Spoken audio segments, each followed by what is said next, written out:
Bonjour, bienvenue sur ma chaîne YouTube. Je vous fais cette petite vidéo en guise d'introduction pour donc l'ouverture de ce nouveau média de communication pour moi. En effet, jusqu'à maintenant, j'arrivais à faire des cours avec un public et à transmettre ce que je pensais qu'il était important de transmettre. Le problème, c'est qu'avec les réglementations actuelles, je ne peux plus avoir cet espace de communication. Donc je choisis de venir communiquer sur cette chaîne. Je vous engage à regarder cette petite introduction sur laquelle je vais vous donner un certain nombre de sujets qui sont possibles que je puisse vous traiter au fur et à mesure des chapitres. Je vous engage à la fin de ce visionnage à venir me mettre en commentaire les sujets que vous souhaiteriez voir abordés plus spécifiquement, si ça peut vous intéresser. Voilà, donc je suis Caroline Olef, hein, je fais de l'accompagnement en nutrithérapie, olfactothérapie, aromatologie, donc utilisation des huiles essentielles, et je suis formée à la santé intégrative.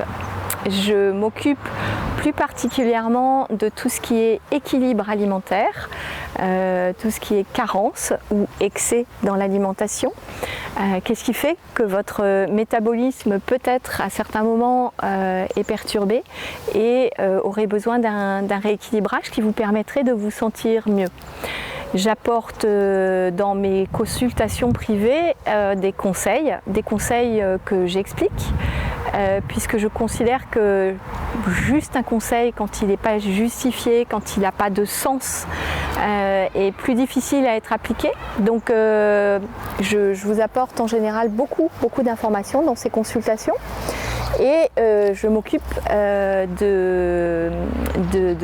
d'étudier votre microbiote et j'aime bien vous poser des questions en général sur la présence de virus ou la présence de bactéries plus particulières. Tout ça pour m'amener à vous aider à savoir si vous avez une bonne immunité ou si elle est faible ou si vous avez un microbiote en dysbiose pour pouvoir vous guider sur les choses à faire pour améliorer votre santé. Si j'ai décidé de faire ces vidéos, c'est parce que je pense qu'il y a un chapitre important dans la santé qui actuellement n'est pas du tout traité par les instances publiques et le gouvernement par rapport aux décisions prises sur la crise actuelle, qui est la prévention de santé. Et beaucoup de gens ne savent pas cela, mais Pasteur, sur la fin de sa vie, s'était aperçu que le microbe n'était pas le problème et que le terrain était tout. Cette communication n'est apportée à quasiment personne puisque actuellement les autorités de santé ont décidé de partir sur les premiers écrits et les premières recherches de Pasteur et non sur s'occuper de son terrain. S'occuper de son terrain veut dire s'occuper de rééquilibrer sa flore quand elle est en dysbiose, veut dire aussi s'occuper d'avoir une alimentation qui vous fournit suffisamment de nutriments pour que votre corps fonctionne, d'avoir des cuissons douces sur les aliments, d'avoir une alimentation équilibrée et variée pour avoir le plus possible d'apports différents, d'avoir aussi des quantités qui correspondent à ce que le corps demande au niveau alimentation et de vérifier en fait que la manière dont nous nous alimentons correspond bien à notre état d'être au moment où je vais vous parler. Voilà, donc il y a beaucoup de choses qui rentrent en compte. On n'a pas besoin de la même alimentation le matin, le midi ou le soir. Il y a même des alimentations qui sont très mauvaises le soir, qui empêchent de démarrer les processus de réparage la nuit. Et nous réparons beaucoup. Tout ce que nous endommageons, nous avons besoin de le réparer la nuit. Et de la même manière, il y a des alimentations aussi qui ne permettent pas de démarrer avec énergie le matin parce que plutôt à base de sucre et que ça va être consommé très vite et on va avoir un coup de barre vers 11 h du matin. Et puis, moi, je peux vous aider aussi et vous expliquer des choses sur le fonctionnement des neurotransmetteurs, d'avoir les bons neurotransmetteurs pour se réveiller le matin, ceux qui sont aussi nécessaires pour pouvoir s'endormir le soir, ceux qui permettent aussi d'avoir une bonne gestion du stress et d'avoir tous les nutriments qui concernent cet équilibre. Voilà. Donc, pour moi, la façon de prendre soin de soi, c'est de faire de la prévention. On met 20 ans à peu près à créer une pathologie. Donc je pense que pour la plupart d'entre nous, avant d'arriver à un diagnostic qui nous dit qu'on ne va pas bien, il est vraiment important de commencer à se poser les bonnes questions et à aller vers les bons équilibres, ceux qui nous correspondent, pas ceux qui correspondent à la majorité de la population.